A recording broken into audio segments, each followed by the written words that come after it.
Ассалаумағалейкум, құрметті әлеумет, қадірлі ағайындар. Кешеге шығарып салған қасиетті құрбан айт күнде Алла жолына арнап шалған құрбандықтарыңызды Алла тағалам қабыл етсін. Баршамызға белгілі биылғы осындай ұлық мерекемізді пандемиялық жағдайда қарсы алдық. Алладан тілейтініміз келесі жылы келетін осындай қасиетті мерекемізді қуанышпенен, шаттықпенен мешіттерімізде қарсы алып, сонан соң құрбандық шалатын күнді бізге Алла нәсіп етсін. Мынау пандемия небір жақсыларымыз бен жайсаңдарымызды арамыздан алып кетіп жатыр.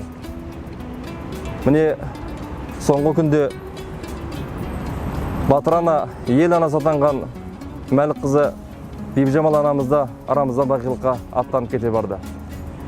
Осы пандемиялық жағдайға байланысты марқұмның атынан берілетін дәстүрлі садақаларымыздың баршасын кейінге қалдырып жатырмыз.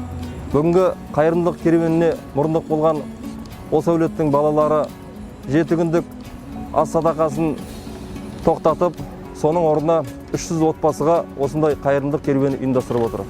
Анамыздың орны жұмақтан болсын, еліміз аман, жұртымыз тыныш болсын. Осы қайырымдылықты мұқтаж жандардың үйіне осы ерікті азаматтар бүгін түске дейін жеткізіп беретін болады. Аман болайық ағайын. Өзім 4 баланың анасымын, көп балалы анамын. Қала тазалығында жұмыс жасаймын. Қайырымдылық жасаған жандарға Алла разы болсын.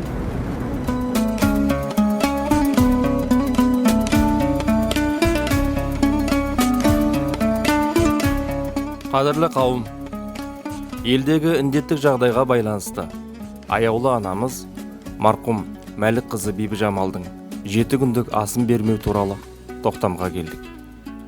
Асқа жұмсалатын қаражатты мұқтаж отбасыларға азық-түлікпен үлестіріп беруді жөн санап отырмыз. Құрметпен, Аблазимовтар әулеті. Терпение вам, держитесь, крепитесь. Ну что поделаешь, Бог дал, Бог забрал. Пусть покоится с миром. Аминь.